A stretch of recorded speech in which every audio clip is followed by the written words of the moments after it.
know that a lot of people who live with pain, like they put on the mask of normalcy. And masking is a term in psychology. And what it is most people, we don't hang signs around our neck that say, I live with chronic pain. Because most people don't want to be defined by it. And they're working so hard, so hard not to be defined by their pain. So they, if they're working, and this was for me, I would go to work, and the version of me at work as a senior leader in a construction company was different than the person when I came home. My wife was left with the leftovers of me because I was the normal, focused, I'm good. And then it all sort of, it dumped when I came home. So when you see people in public or walking down the street and you're like, hey, you look good, it's a beautiful sentiment, but understand that underneath that mask is a person's totality of their life with pain. Welcome to the Conditions for Recovery podcast. I'm George, a specialist pain physiotherapist. In this podcast, we share stories of hope and improvement from real people who have found a way forward, helping you to counteract narratives of inevitable decline. Today's guest is Keith Meldrum, whose work in patient advocacy I've been aware of since I was a student physiotherapist. He is a real champion of people living with long-term conditions. He has been living with persistent pain for nearly 40 years since being involved in a near-fatal road traffic accident, and he also has a diagnosis of mitochondrial disease. Although he had many interventions over a 20-year period, his pain was a significant focus in his life until 2005, when he was provided a spinal cord stimulator, which eased his pain enough to enable him to benefit from wider self-management. His activities in furthering support for people living with persistent pain are truly inspirational. He does lectures and presentations, is a founding member of the International Association for the Study of Pain's Global Alliance of Partners for Pain Advocacy, and has been involved in research and was the vice chair of the Pain BC board from 2011 to 2018. Thanks for joining me, Keith. It's a pleasure to be here, George. I really appreciate the opportunity to talk today. Likewise, I'm really looking forward to it. For people who don't know you, can you share a little bit more about your story? Absolutely. So first, and thank you for that lovely introduction. It's always I always get sort of surprised at what I've been doing over the years. So it's interesting to hear that. But before I just sort of talk about my pain, I also just outside of my advocacy work, like many people, I have a life outside of it. I'm retired. I was a civil engineer technologist, and I was a vice president of a construction company, and I retired about a year and a half ago because of that mitochondrial disease. So married, got an adult son, and have an Australian Labradoodle dog named Parker, who may or may not decide to make some noise while we're talking today. But right now she's sound asleep. But really, really happy to be here. Very briefly, my journey, introduction to pain, like you said, goes back nearly 40 years. It'll be August of this year, August 10th. Not that I remember the day very clearly when I had my motor vehicle accident, and it was a single occupant, single vehicle, so it was just me. I live in Canada, in British Columbia, and where I lived at the time was right in the middle of the province, and I'd been out camping with some of my friends from my McDonald's job. That was my high school job. And despite all the good things that my parents taught me and all the promises I made of making smart decisions, this was the 80s. And as a Gen Xer, we're pretty feral kids. Like we were pretty wild. And I told my parents, of course, I would never do anything stupid. And I went camping with my friends, and I had some alcohol, and I didn't get very much sleep. And I fell asleep behind the wheel driving back to town, and that caused me to leave the highway at highway speed and just pitched my car right down a bank and rolled it end over end down a bank. So I was restrained. I had just a one seatbelt on, just a lap belt. It was an old car where the shoulder belt and the lap belt were separate, and just wearing the lap belt. And because I fell asleep, it had slid up over my abdomen. And while it kept me restrained in the car as it rolled and flipped down the bank, it caused significant internal trauma. Just kind of ripped me apart pretty good. That was the beginning of what has led to nearly 40 years of learning to live with and navigate a life with pain. Wow, yeah, wow. And I mean, it's just a kind of single event as a teenager can have such a profound impact on everything that comes past Hmm. that. Yeah. Um, and so, in terms of the beginning of your journey with interacting with healthcare and trying to find ways to move forward, Hmm. what did it look like to begin with?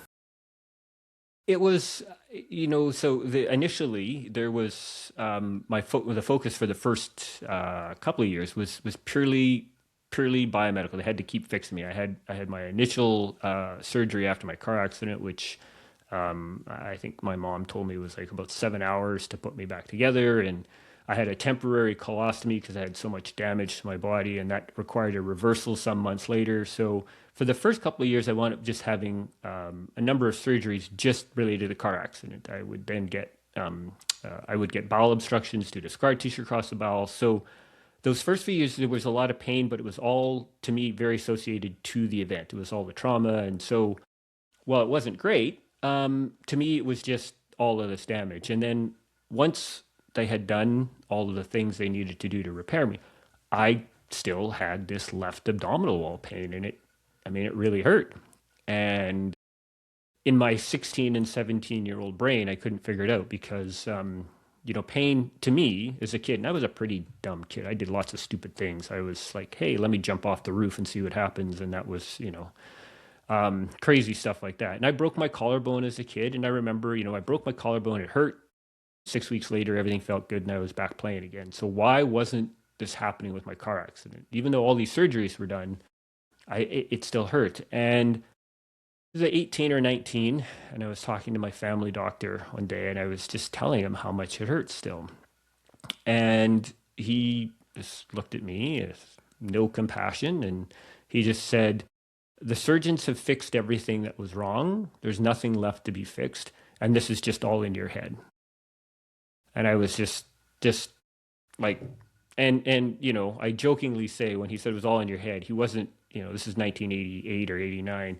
He wasn't, alluding to sort of the complex nature of pain and how it's, he was telling me without saying it that I was making it up, or that was just, it wasn't that bad. And I didn't know what to do with that. I didn't even know how to handle it because my thoughts were, I feel it.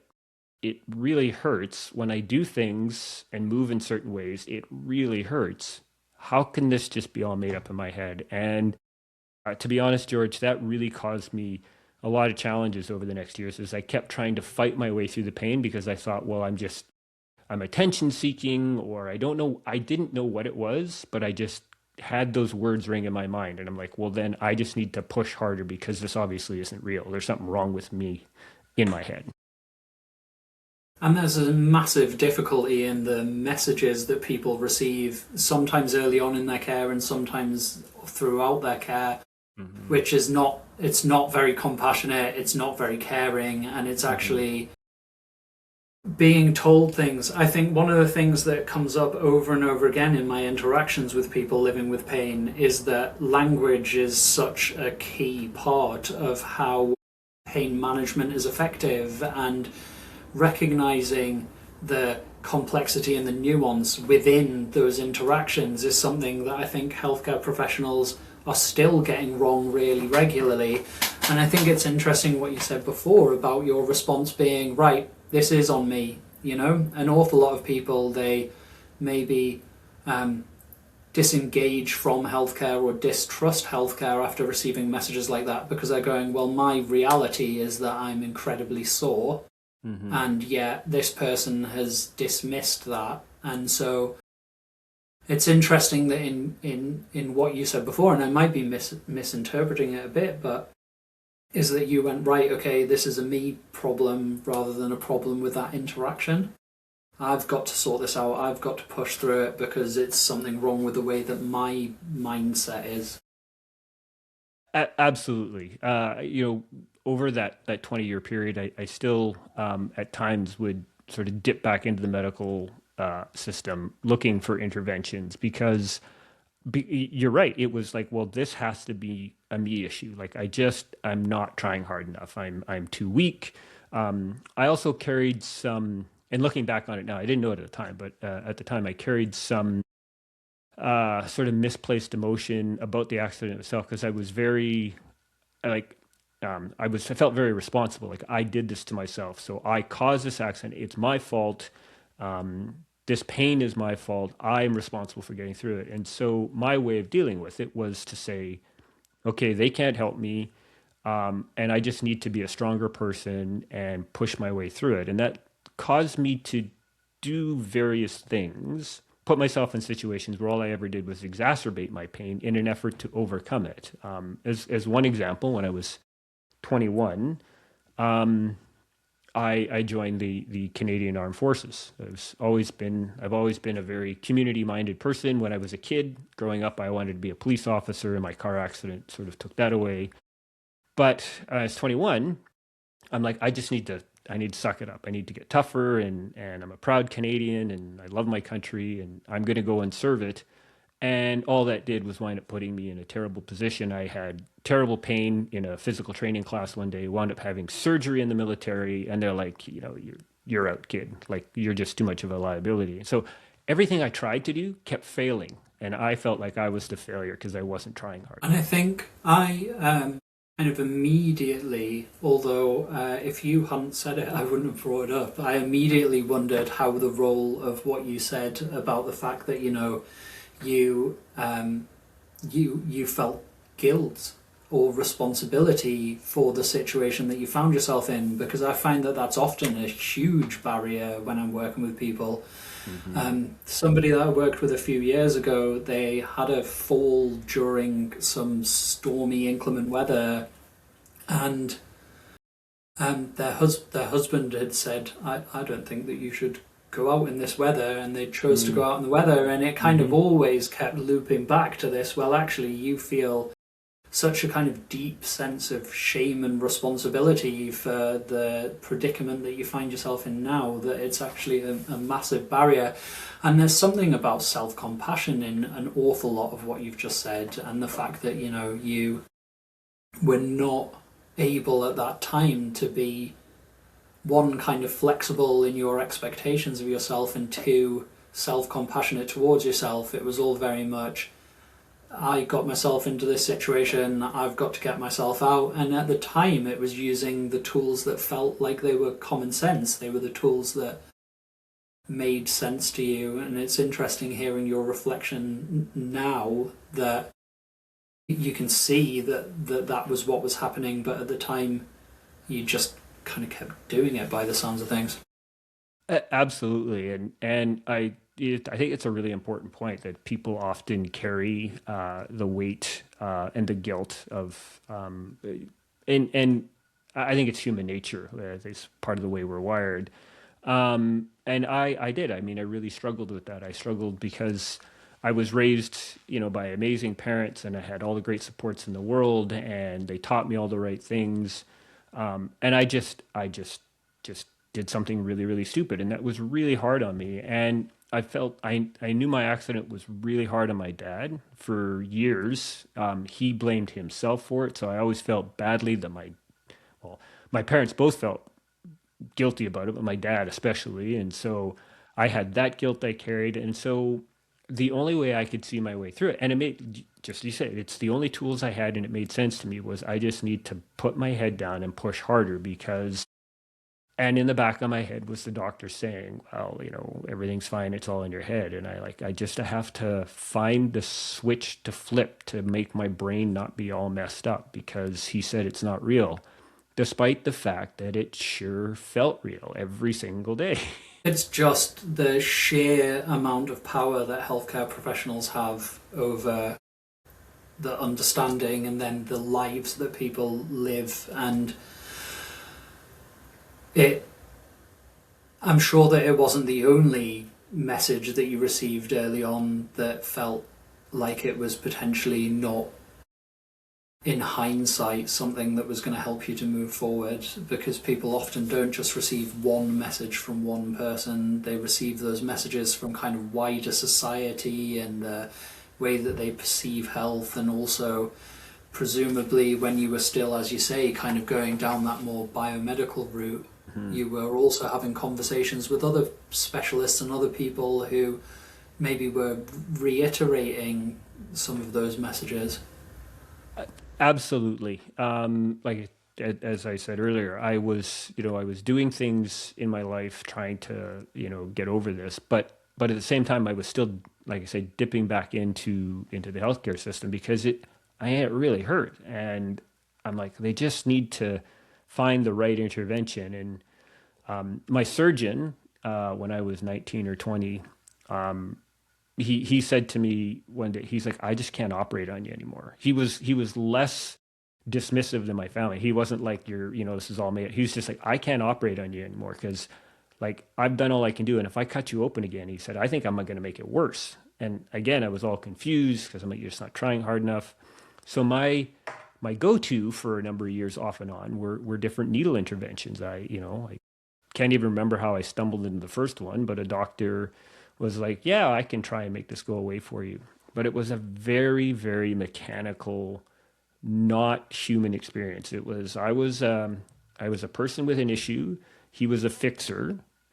And he was like, well, let me try this. And they would stick needles in me. And having needles stuck in my left abdominal wall, which already hurt from what is now known as, I know now as neuropathic pain, just having the needles put in me hurt like crazy. But I would do anything to make this pain go away. Those needle interventions basically never worked. And I did this with two or three different healthcare providers over a number of years. And it was always the same. They would try it once or twice and then be like, I can't help you. And that was it. That was simply the end of that interaction. It wasn't like, maybe you want to try this, or I can refer you to that, or it was just, I'm basically done with you, and you were exited from care and left on your own to keep going. And I think there's a recurrent theme that I hear over and over again in both the conversations that I have on this podcast and also in my clinical work about the kind of certainty with which clinicians talk. And certainly I had a very good university that was really keen on kind of advocating for the patient voice and compassionate care and the psychological elements of healthcare. And yet I think there was often this kind of undercurrent, which was you need to be the like kind authority figure. Mm-hmm. And I think there is a real problem with the perception that if we leave any vagueness or ambiguity in a healthcare interaction, then it somehow kind of negates our authority. And actually, I think that has a profound impact on people, because if you tell someone that you know exactly what's going on and that you know exactly how to fix it, and then they don't get better, then what's the downstream effect of that on that individual? Mm-hmm. Yeah. And I think, it's still kind of the prevalent model that we see today. And it's not that people who, live with pain or other long-term health conditions, they're not looking for ambiguity, but they also, they just want to be, they want to have that respect. They want to have this sort of mutual sort of respect with the healthcare provider. And I get it. Like I said, if a healthcare provider says, I know exactly what it is and I can fix you and I don't, then there's a lot of doors that they think might be open. Am I going to be held accountable for this, and just all sorts of things. But I would suggest that for probably most people, if that conversation could be one more of, a sort of a true respect and sort of equitable, I mean, healthcare still has a very hierarchical model. There's the clinician up here and then there's the patient down there. And we need to close that gap, because people can accept a little bit of uncertainty and work with somebody who's like, maybe you're not 100% sure, but why don't we look at these things and try this, and just, and bring the person into the conversation, have them participate instead of, all too often healthcare providers talk to, and they don't talk with the people they're working with. So I agree. And I think there's also an element where there's this kind of contradiction in that an awful lot of healthcare interactions seem to simultaneously expect an awful lot from the person who's living with pain, but also expect very little from them. And so I don't remember exactly where I heard the expression, but there's this idea that it's an art form to simplify things to the point where they're understandable but also still true, because a lot of the time when we oversimplify things, we end up with something that isn't really accurate when you really delve into it. And I think what you said before about that kind of bi-directional and collaborative nature, kind of really understanding where the person is in terms of their journey and really understanding their level of understanding and really understanding, it's that idea that you meet people where they're at, but also I think there's something about ensuring that you do your utmost to make sure that they're up as far as they can be. It's this idea that I've heard a few times clinicians say, it's not your job to persuade the person, or if you're working harder than the person you're working with, then there's something wrong in that interaction. And I think that when we're dealing with something that is so complex and individual as persistent pain, you absolutely have to begin by doing more than the person, because they're starting from a different position, and one which is possibly a barrier to them seeing improvement. That, George, I think is such an important point. And sort of got two thoughts to this. So first of all, I agree with you. Because often, and this was my case for sure, and a number of people I have talked to over my years of advocacy, when you first enter into this, you realize, okay, I've got pain. It's going to be with me for a while. This is crazy. It's got to be able to go away. You're looking for a solution. It's just really, for me, it was hard to wrap my head around the fact that pain, you could live with pain forever.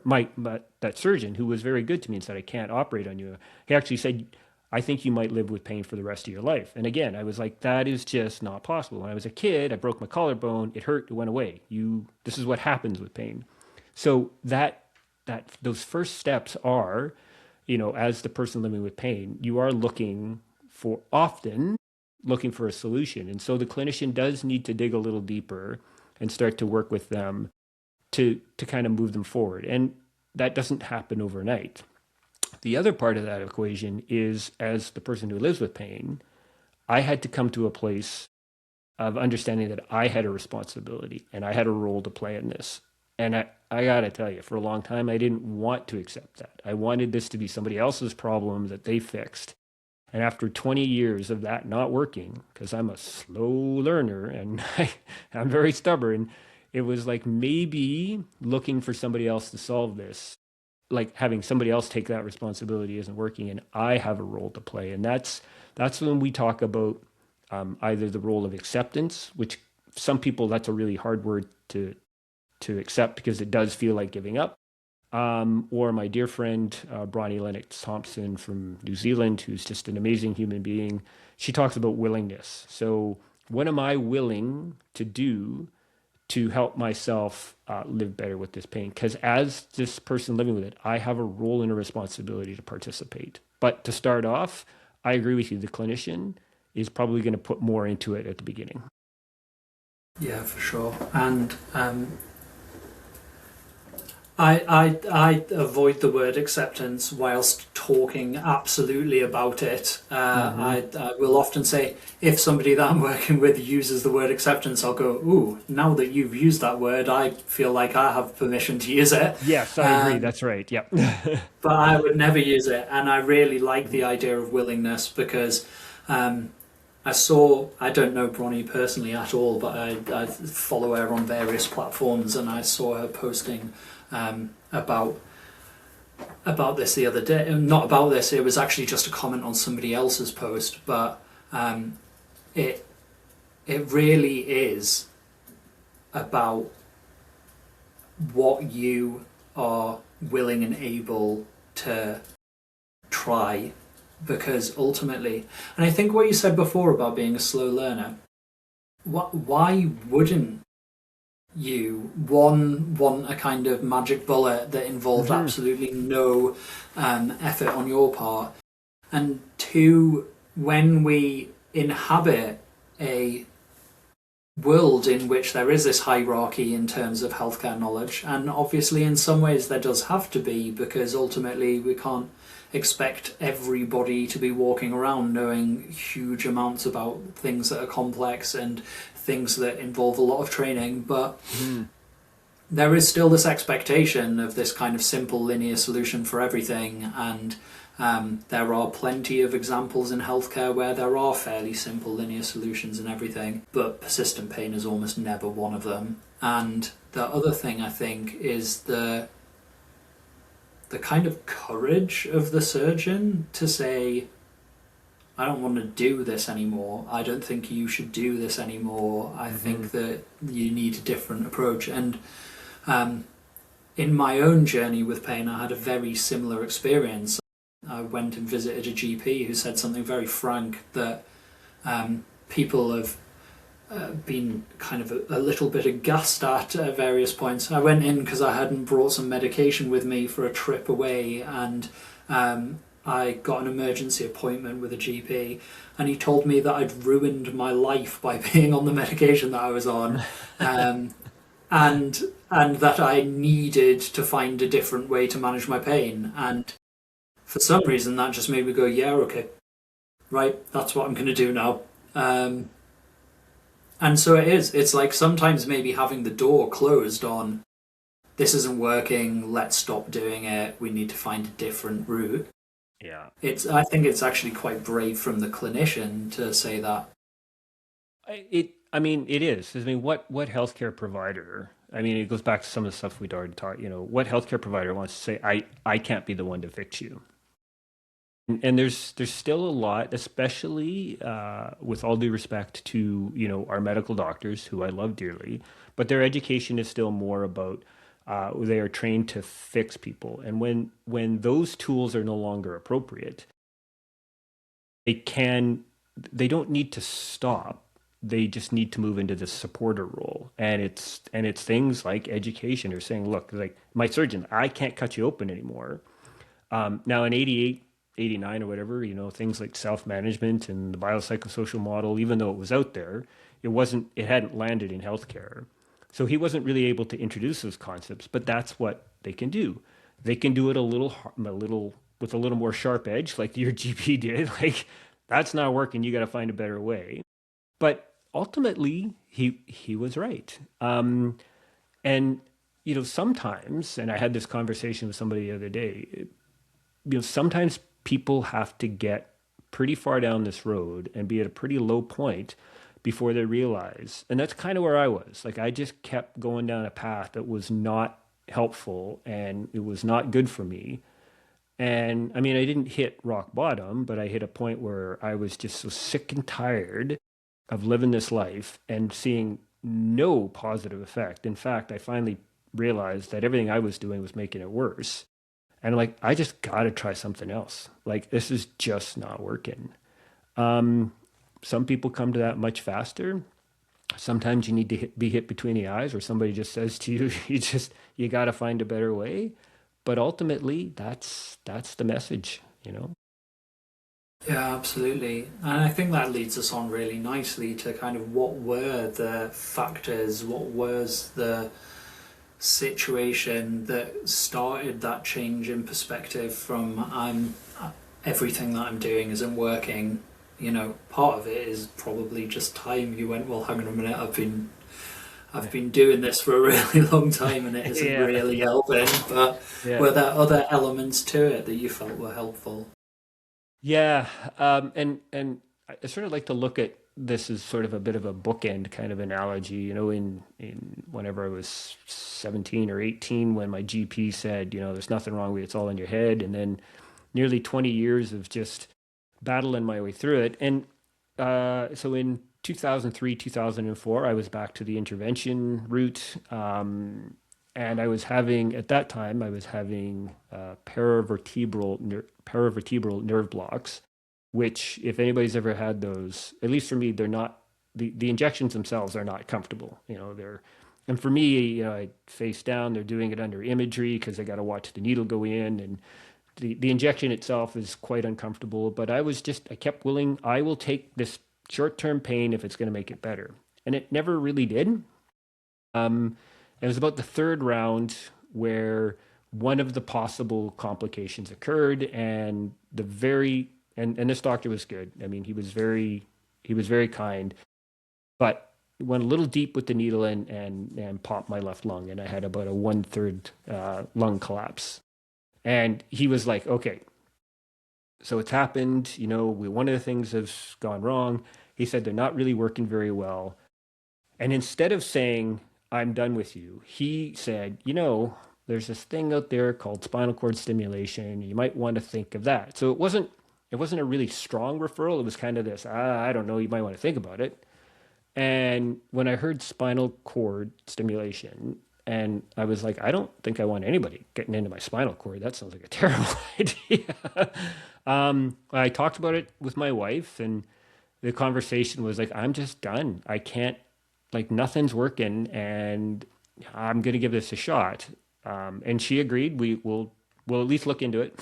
So I did the referral, and this is the other bookend of the GP who's it's all in your head, and I'm doing the intake to see if I'm a candidate for this because they have a very rigorous screening process. And I'm doing my initial intake, and I'm at the hospital in person, and the doctor's asking me a bunch of questions. And to be honest, George, I wasn't even engaging with him. He was sitting off to my right.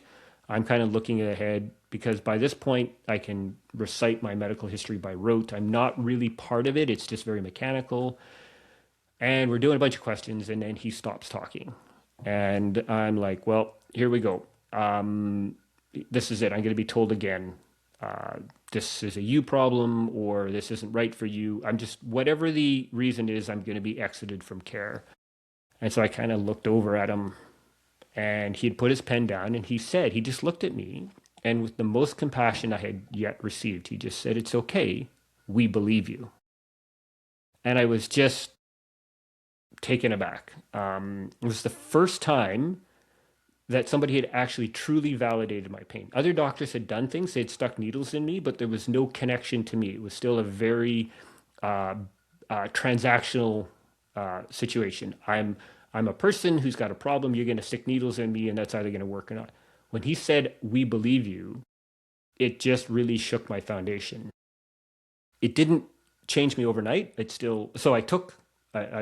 did the spinal cord stimulation. It turned out to have some level of efficacy. Didn't make my pain go away by any stretch, but it reduced it enough to give me a little space to get my head thinking a little differently.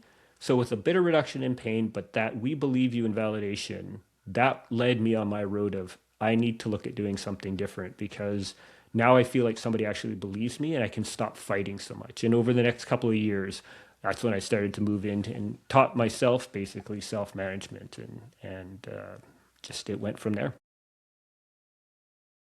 I see this every single day with the people that I work with is feeling genuinely believed is something that they often have never felt before.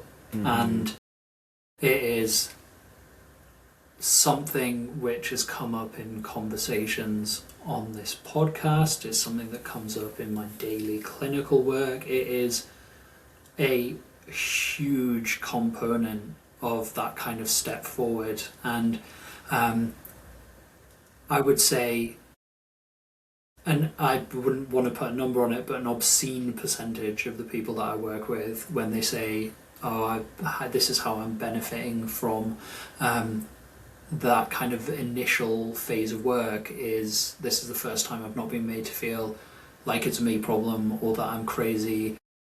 In a funny way, with the mention of self-management. In lots of ways it is. You've mentioned taking responsibility for it, but in a different way to the way that you were trying to in the past. And so in a lot of ways it is a you problem, because you can be provided guidance, but you're the one who's living your life, and you're the one who needs to find a way to make that life as good as possible alongside the pain. But I think it's interesting that you kind of prefaced the spinal cord stimulator with the feeling of belief, and that also, as you say, it did provide some benefit, but it wasn't a magic bullet. It's not like you had the intervention and you've miraculously Yeah.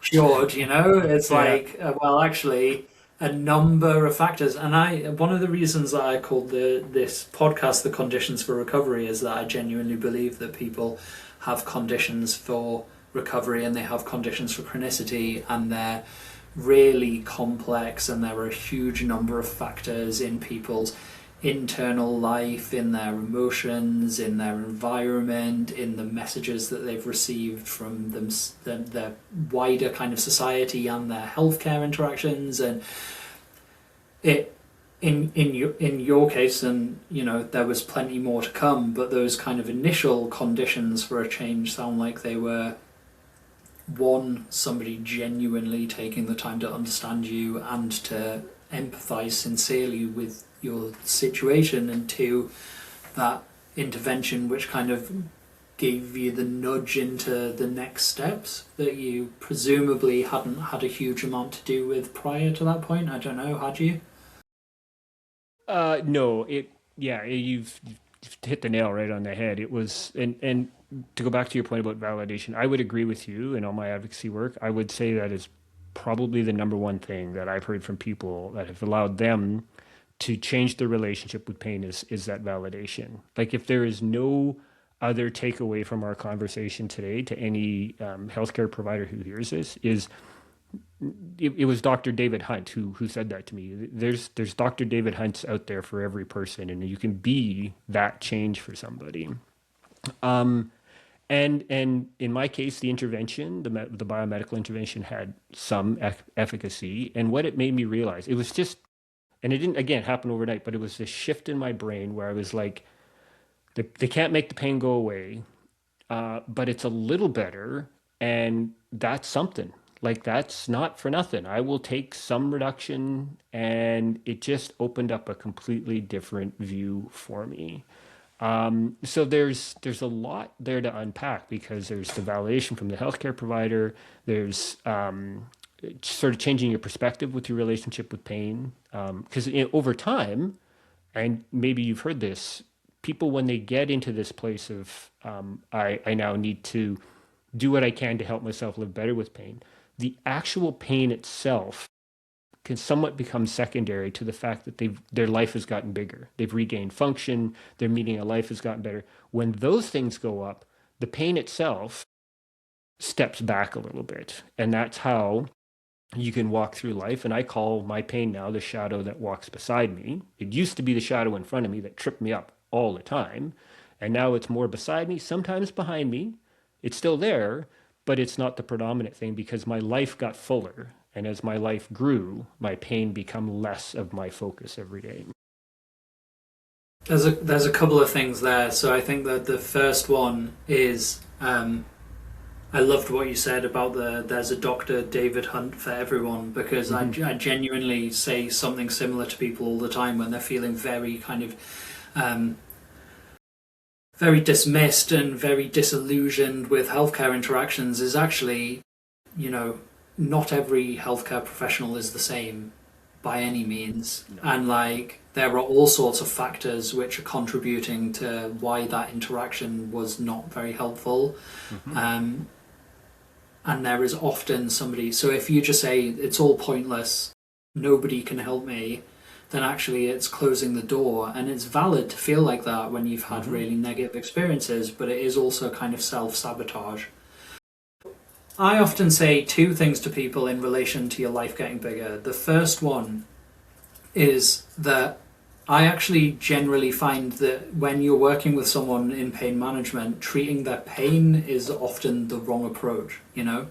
There is what I call kind of tier one pain management, which is the kind of interventions, the specific pieces of advice about maybe pacing or sleep hygiene, and there's nothing wrong with those things. You know, if someone wants to use a hot water bottle 4 times a day because it gives them a little bit of relief, then all power to them. There's no problem with that.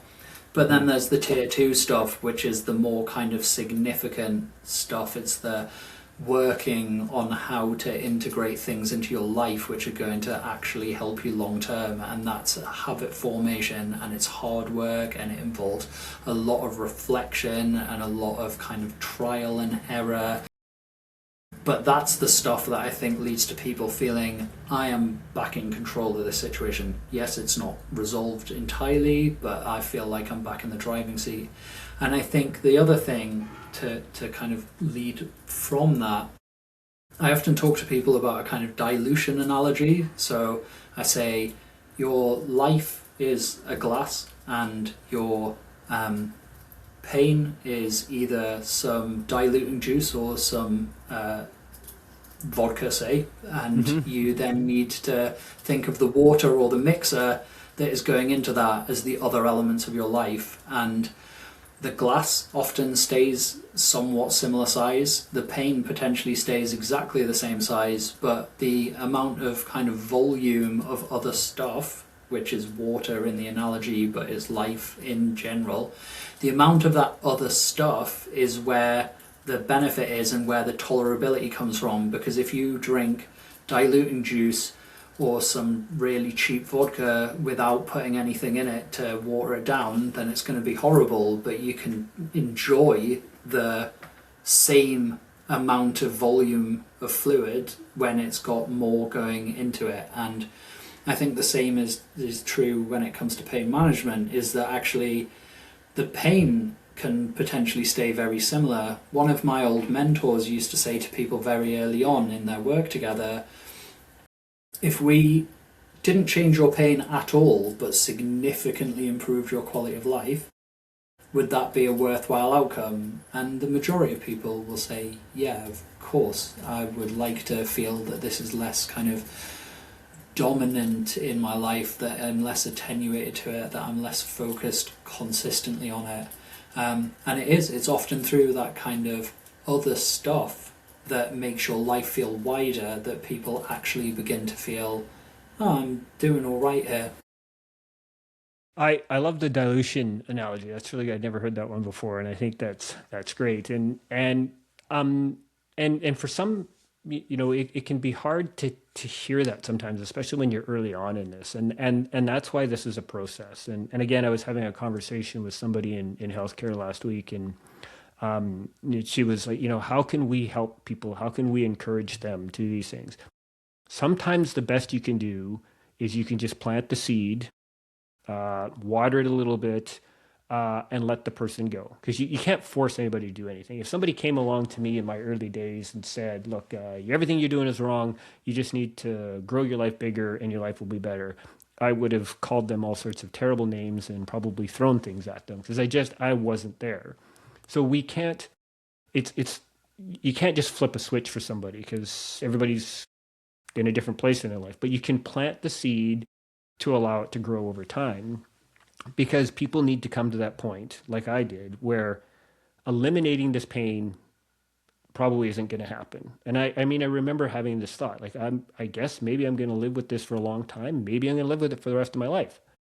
Okay, I need to do something to change it so that it's not the focus. And that's a whole lot easier when we're working with folks who can help you understand what that means.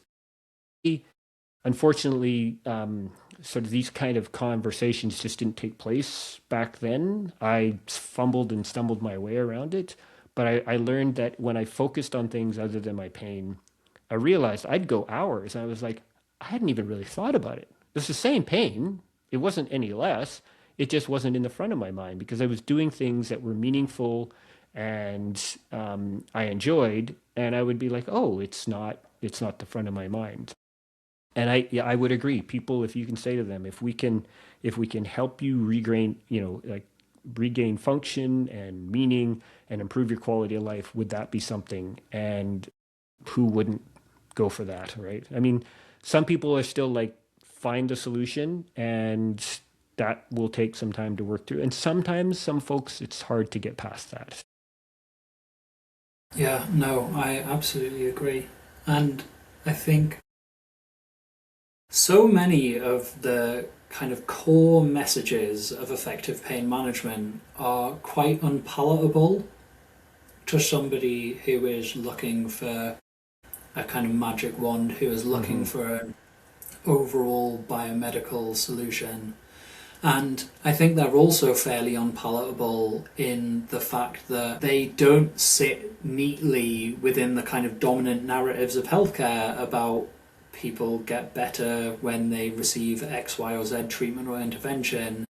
And so what you said before about how you can't, it's that expression, you can lead a horse to water, but you can't make them drink, right? And yet it goes back to what we were saying before about how there has to be really detailed and cautious exploration of somebody's beliefs and their knowledge and where they're at before you start kind of willy-nilly throwing, you just need some pain neuroscience education and you just need, Right. Like, and you've said it beautifully. Like you have to be one has to be very diligent in how you provide this, right? Because people are still looking for a solution. And, I will preface this with, and hopefully this is clear, I am obviously not anti-intervention at all. I'm a walking, talking intervention.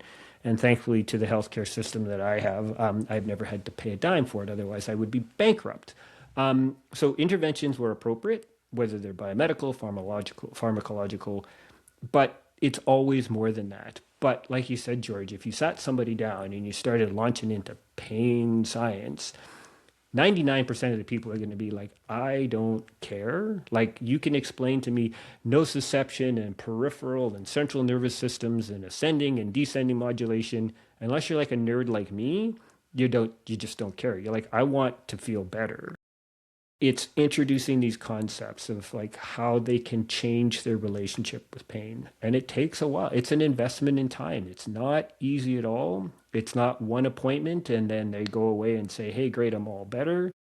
It can take weeks, months, years. And again, I mean, not to be controversial, but as the person living with pain, we have a responsibility to help ourselves as well. So it's upon us when we get to that place in our life to recognize we're at this crossroads and say, this is my opportunity to find a way to improve my quality of life.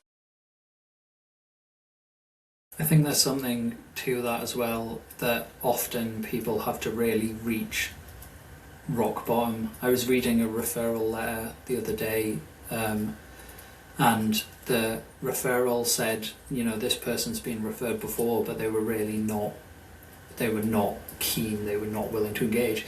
And then interestingly, they'd also filled out a kind of questionnaire before coming in to do the work, and they had acknowledged, one of the questions was, have you worked with this sort of approach before? Yes, I was not remotely willing to take it on board. I was too angry about the situation. And I was just like, brilliant, that person already has a real insight into the fact that they need to play a role in this. And I think it's one of the themes that keeps coming up in these conversations is that nobody else can fix you when you've got pain. When you've got persistent pain, it doesn't matter how clever the drugs are, it doesn't matter how brilliant the surgeon is. If you have kind of complex, I'm going to say treatment resistant in the kind of conventional sense of treatment pain, then nobody can fix you apart from yourself. And that is such a massive change in perspective that one has to adapt to, one has to go through, one has to relearn before they can necessarily do the work particularly well. And I think it's a big problem with like lots of attempts that I see to kind of protocolize pain management, to kind of say, right, well, we just need to give everyone this because that's what works, Right. Yeah. Yeah. That's very evidently not the case, I think, but it's probably a good earner, it's a good money maker to say, we've got this treatment which is brilliant and everyone should be on it. And I mean, I again, I have to agree with you because, foundational to living with pain is it's an emotional experience. I mean, people are, I mean, it's a human experience. It's not like taking your car into the mechanic and saying, I've got a knock or a ping. They take the head off and say you've dropped a cylinder or something. Your car doesn't say this knock or ping causes me all sorts of grief. So you can't treat people like an inanimate object because we talk about the biopsychosocial, spiritual, all of these factors that come in there. I think we need to really talk about emotion a lot more because people are so emotionally attached to their pain, not because they want to hold on, because there's nothing good that comes from holding on to it, but there's grief. We never talk about the grief associated with pain, the life lost that you had, the grief of the life that you thought you were going to have. Like there's a lot of loss that comes with it, and so to protocolize it and say, here's the thing you need to make it better. If like you have to, it's the old, you got to meet the person where they're at because there is no black and white. There's a number of things that can work. It's a bit of a buffet. It's not just one thing on the menu, and you have to work with them and try different things and help them and support them. That's why when we talk about self-management, it's supported self-management. As the person who lives with pain, I do what I can to self-manage, but I still need support from others, whether it's my peers, my healthcare providers. You can't do this on your own. So we're making progress, but there still is a little bit of like, hey, yeah, this is the thing that works.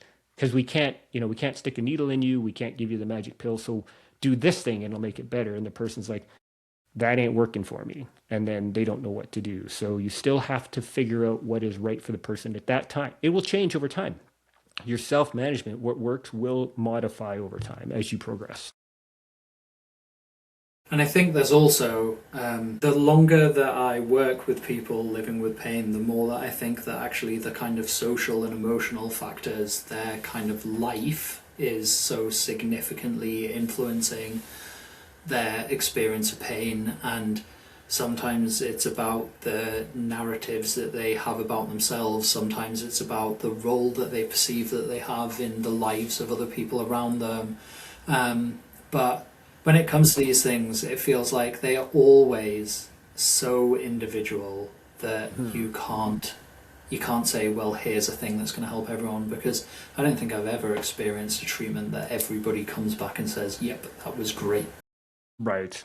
Yeah. And like you say, it is so individualistic and I realize I mean, it can sound daunting, but I don't think from the healthcare provider side it's as daunting as it is. It's just being willing to take a step back and broaden their lens. Because like you say, it is very individualistic. It's the emotion, it's what's going on in people's lives, their social connections. God, George, people lose friendships, relationships break up over it.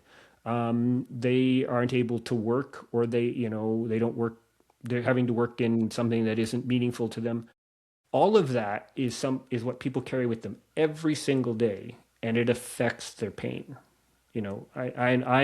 I'm from the school of that pain.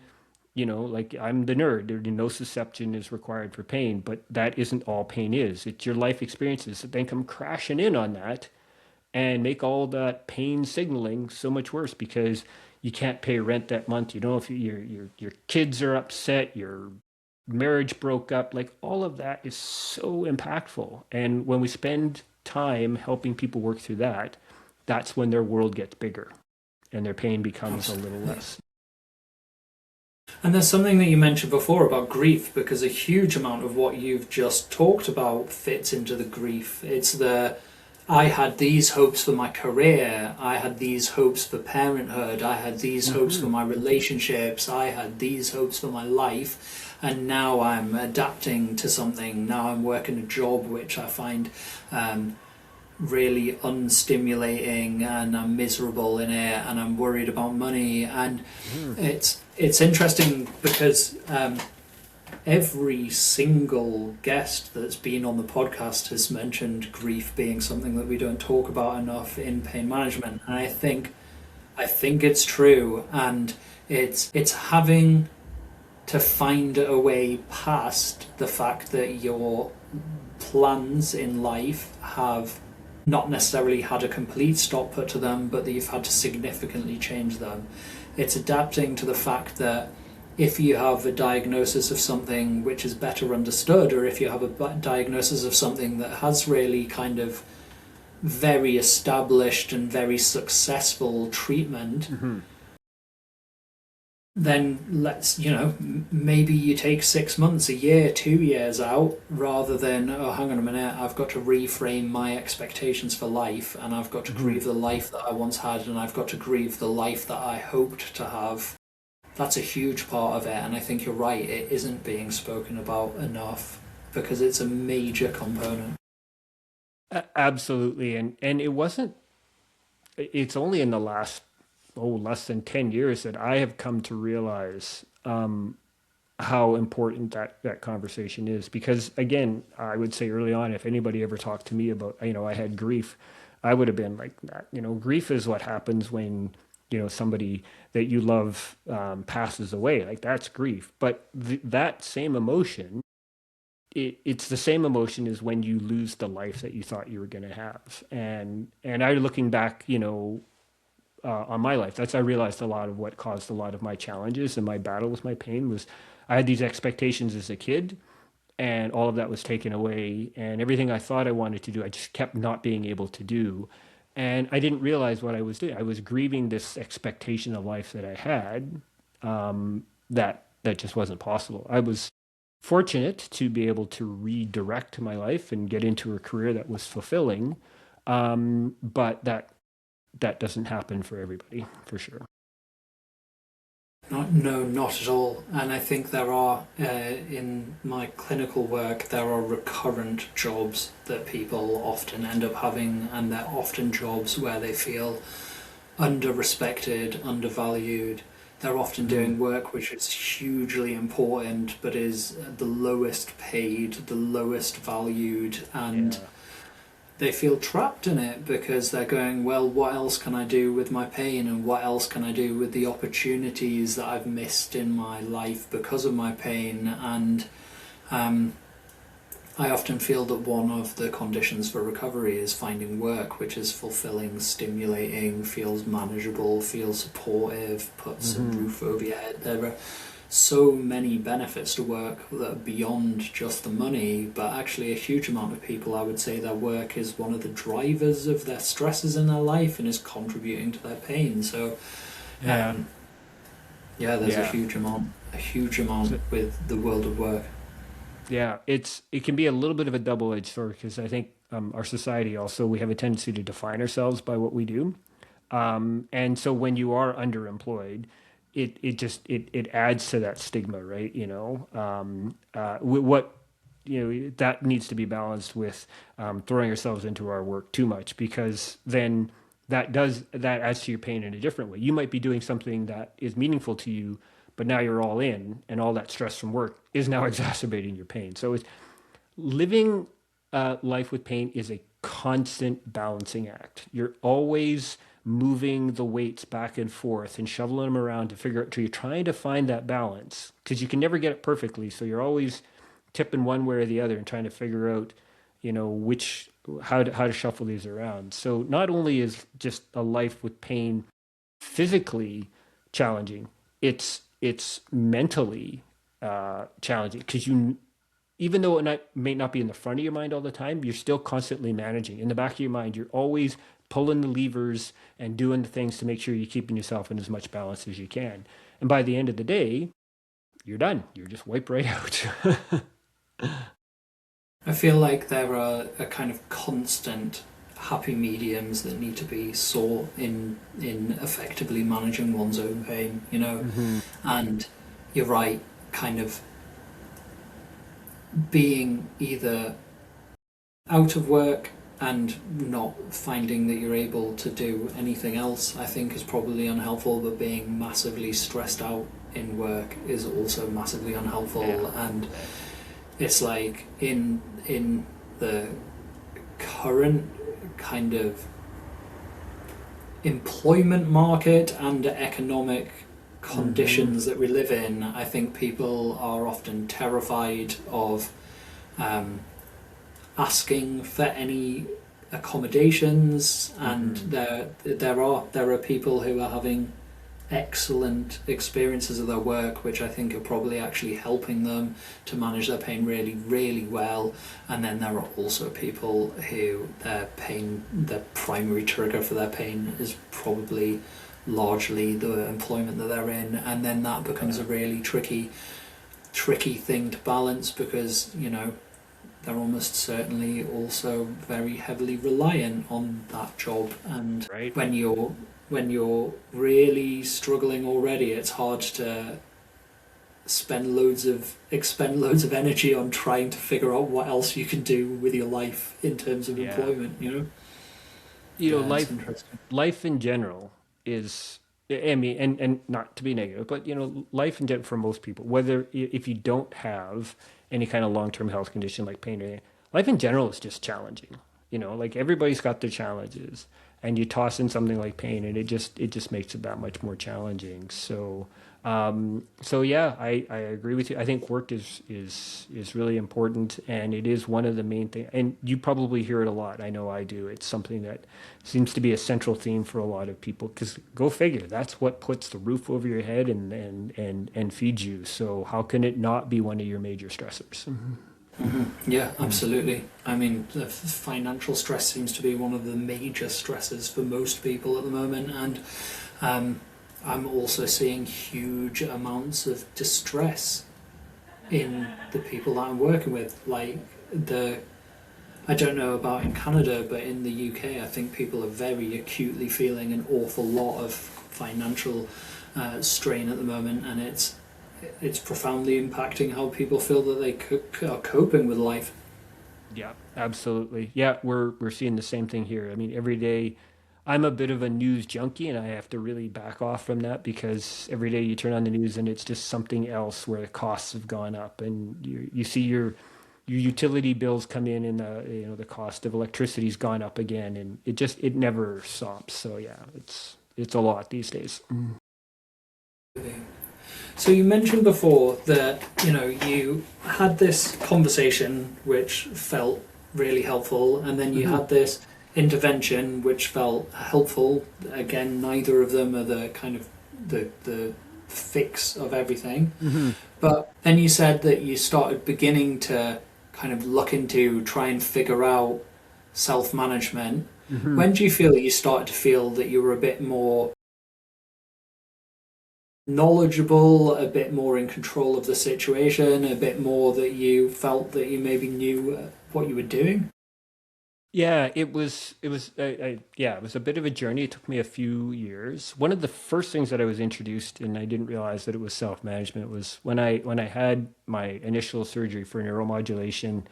Um, I was given a cassette tape. This is how far back it goes, and it was on some self-management techniques, but it was never really presented that way. It was like, here, listen to this thing, and there's some things you'll learn. And I pushed it away, and I didn't think it was really going to be any value. And I ultimately started to listen to it, because this was the beginning of me like, maybe I need to stop pushing things away and listen to it. And the thing that stood out to me most was one of the things that I downplayed the most up to that point was they talked about breathing. How relaxation breathing can calm your nervous system and can help, sort of lower your pain down. And I thought that was just the stupidest thing in the world. And I remember thinking to myself that breathing has nothing to do with pain, because I had all this misunderstanding. But I thought, I'm going to give it a try. And I realized how much it did work.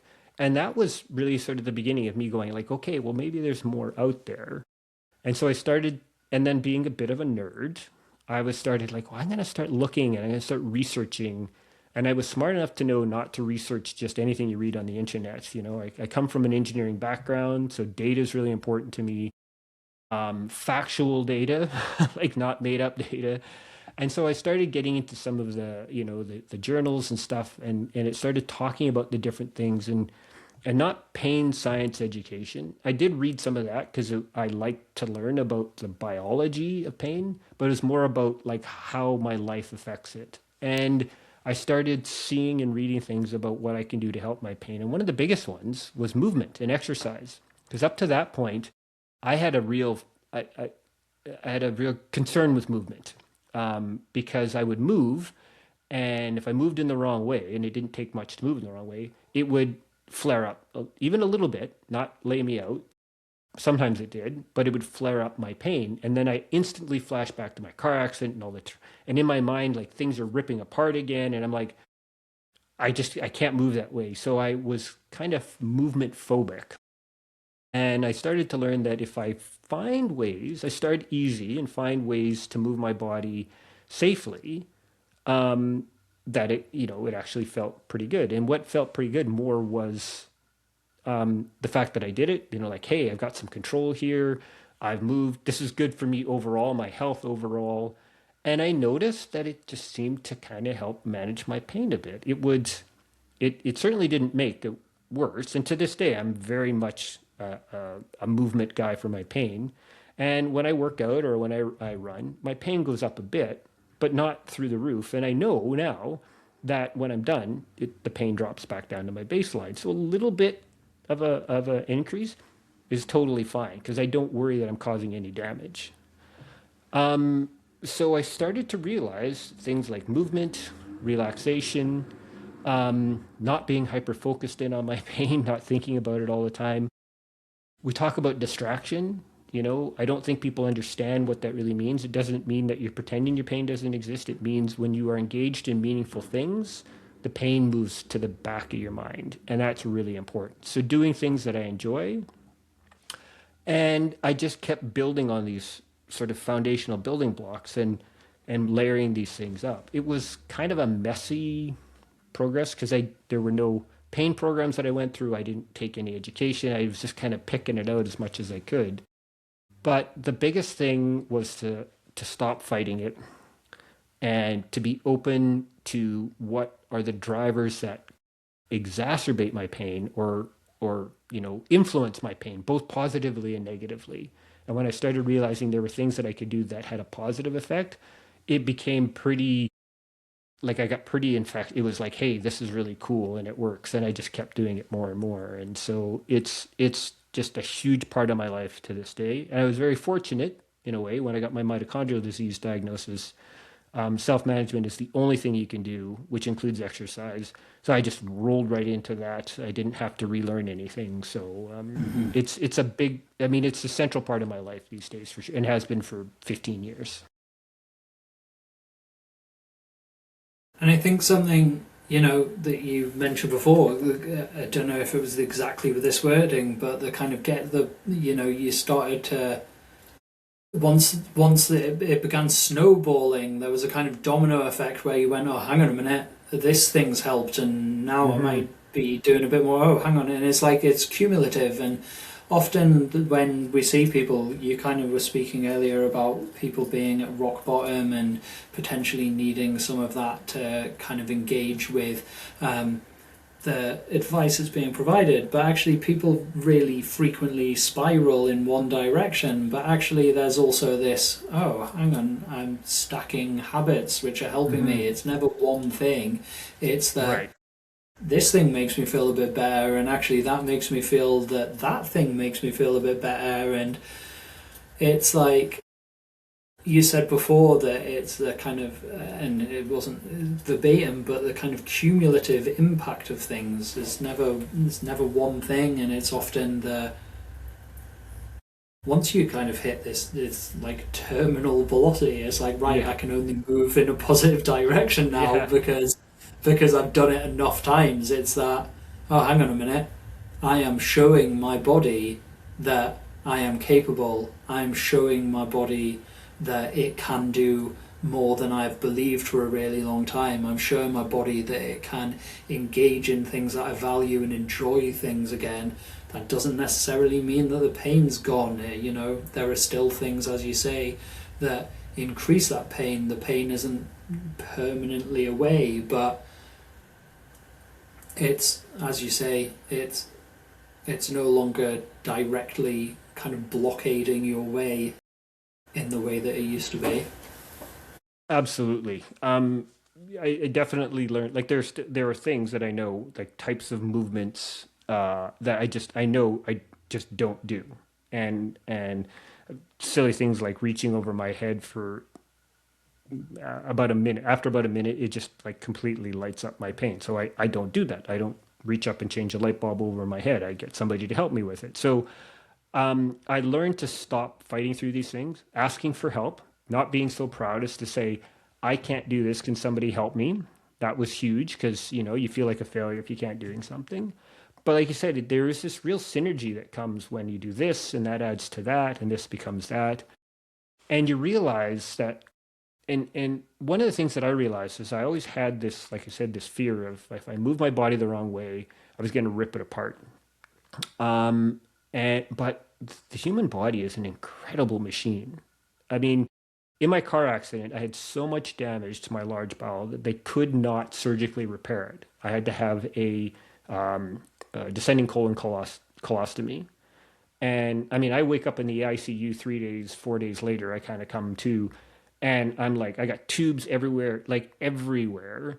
And at some point, I realized there's this bag hanging off my side, and I'm like, what is this? And they explained to me that it was so badly damaged they couldn't surgically repair it, but my body would heal itself. And that didn't land with me until I got to a point in my life where I realized how incredibly powerful the body is. So it's not fragile, and we can do things, and sometimes it'll kind of hurt and tweak a little bit, but your body's like, I'm good, I got it. Like, don't be stupid, don't push me to the limits. But if you do some stuff and I get a little cranky, we're all good. It's all good. So the human body is this complex, wonderful machine that can take some stuff, and we don't need to baby it all the time. I'm not saying jump in, like don't cause harm, but don't be afraid to move your body because bodies like to move. I like traditional exercise. It's my big thing. Move your body however you like. Ride a bike, go for a walk, swim, dance, garden. I don't care what you do, just move that body. That's what it likes to do. And it might get a little tweaky, but over time, your body will be much happier for it. And actually, what I was saying before, so the post that Bronnie had commented on, it was about how the reason that just explaining someone's pain to someone doesn't fix them is because it's all on an intellectual level, and you have to show them, you have to build confidence, you need to do activity. And what that really means is they have to learn themselves. They have to learn that their body is malleable, adaptive, capable, and that's often going against their kind of conscious and subconscious beliefs, thoughts, feelings, emotions about their body. You know, as you said, it was always wrapped up in this: here's what happened, will I do it again, I shouldn't do this, I'm going to avoid that. Yeah. And it's that kind of strength of the, it's not enough to tell people things, they also need to understand it on a like physical movement level, that their body is adaptive, that their body can do things. And there are so many examples of people doing insane things with their bodies that are, things that people thought there was no possibility. One of them happened the other day with that chap who ran a sub 2 hour marathon. You know, people used to say Two that guys. was Two guys. two did it. guys, Yeah. two Two guys on the guys same did it. race. Yeah, Yes. incredible. And Amazing. I know. Imagine being the second person to ever run a sub 2 hour marathon in competition Yeah. conditions and still come second. Second. You know? I know. I love Yeah. that. Poor whoever that person is. I don't Yes. remember their name, unfortunately. But I think, yeah, there's something about the kind of underlying belief that you are damaged, that you are broken, that you cannot do things. Yeah. And that's something that, as you said before, I think people can't do this on their own. You need support. You need compassionate support from people who have exposure to this and who can provide guidance. But ultimately, it comes down to you to re-teach yourself your relationship with your body. Yeah. I love that, George, because it's pretty hard for somebody to sit there and try and figure out like how to move their body because, like you say, they have all that fear, and we can use all the fancy terms like kinesiophobia and anticipatory anxiety and all that cool stuff because I'm such a nerd. The bottom line is people are afraid because they don't want to hurt themselves. So when a clinician can help them say, well, like, we can do this type of movement, and they're like, well, that doesn't quite feel right, or I think, well, then they can help them modify through it. Like you don't have it comes back to that protocolizing things. You don't have to do it this way. You can amend it. It doesn't have to be textbook. Make it work for you, but people need help. They need that support and guidance, and then it empowers them. There's nothing greater than empowering somebody and giving them back control over their life, because you often feel like you've lost that control to your pain. It's always dictating to you. It is so incredibly powerful when you take back that control and say, okay, I've got this, because somebody has helped you navigate a way to do things that you thought you could never do again. That's again, your life has gotten bigger and your pain becomes less. Absolutely. Is there anything in particular? I mean, I feel like you've already touched on this. The exercise is a great example. There was so much kind of fear avoidance. I was about to say valid fear avoidance, and I was like, well, it's valid in terms of the experience you had, but actually it didn't particularly help you, and so it's a funny way to put it. Yeah. But was there anything that really surprised? And you've mentioned with the breathing techniques and kind of poo-pooing it initially. How is this supposed to? What's it got to do with the pain? But is there anything else that you found surprising about things that you found beneficial?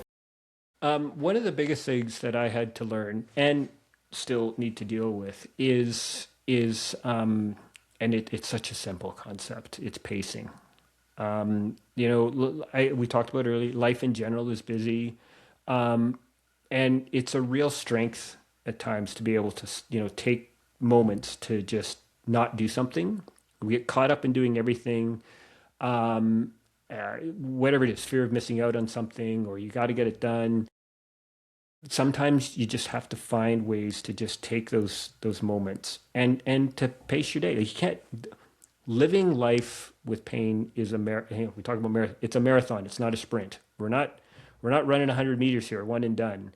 This is in it for the long haul. So you got to train for it, and then you got to pace your way through it. Otherwise, you're never going to make it.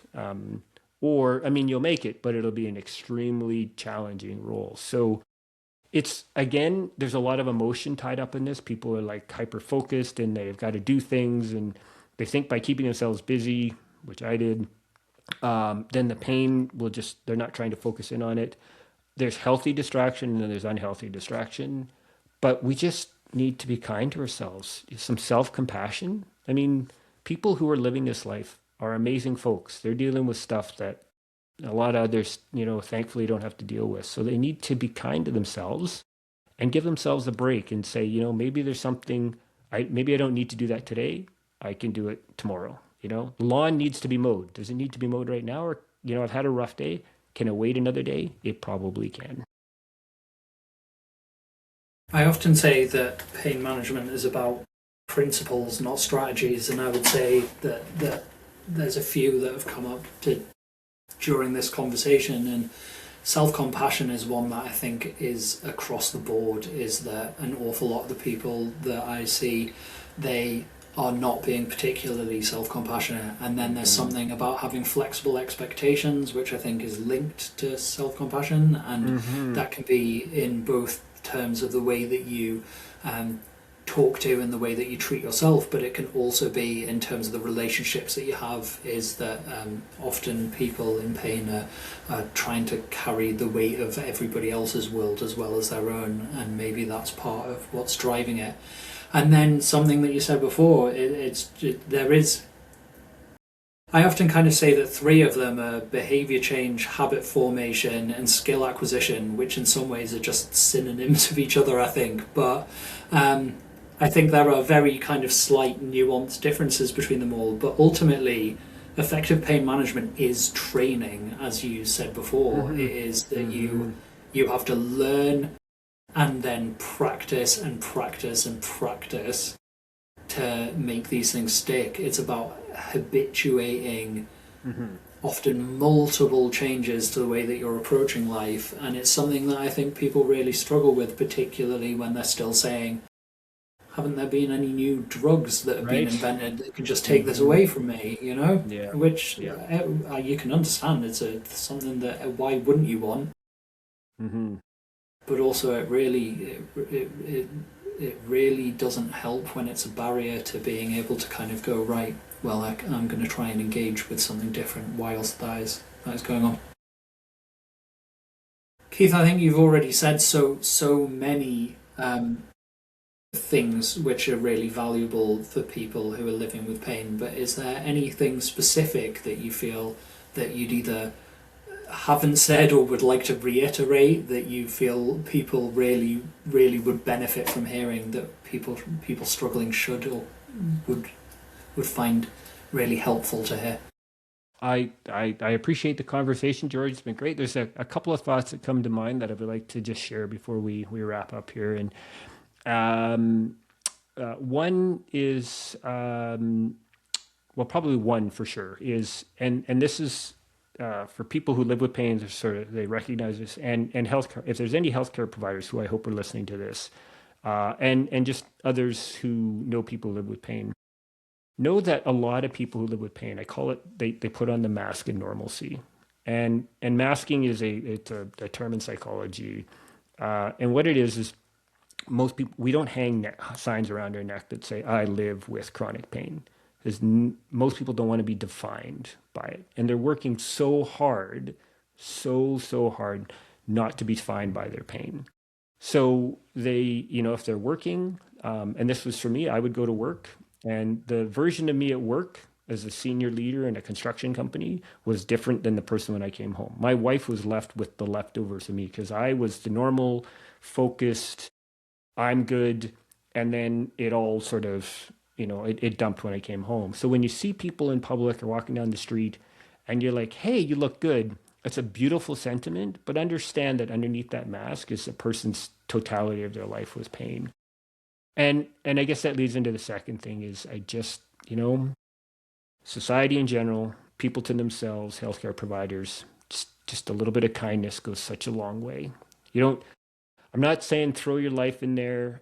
Don't, you know, you got to protect yourself, especially as a healthcare provider, because there's empathy burnout. But kindness, just a little bit of kindness can go such a long way. And I truly believe, and this is my naive sort of let's change the world, that if everybody was just a little kinder to each other, the world would be a little better place. There's nothing remotely naive about trying to keep hold of some idealism, and I think idealism around something which I think is genuinely so important. Yeah, there's nothing naive about that at I all. appreciate that. Um, So, I think yeah, that is in some ways it's a really great way to wrap things up. So thank you so much for talking to me today and for sharing your insights into one, the learning from your journey, and it has been one hell of a journey, and it's so great to see the things that you've been doing since. I think it's utterly inspirational, as I said before, that you've found a way to turn this into something that can be so helpful for other people. And yeah, I've just really enjoyed talking to you, and hopefully we can again in the future. I appreciate it, George. I was really I was really pleased when you reached out and asked me to do this. And I've really enjoyed this conversation. And speaking of kindness, I've appreciated your kindness. It's been great to get to know you, and I have no doubt that you're the kind of clinician that people really connect with. When they're seeing you. I think you're doing great work. Thank you so much. If what Keith has spoken about today has resonated and you'd like to connect, I'll leave links in the show notes. Thank you for listening to the Conditions for Recovery. I'm George, and I'll see you in the next episode.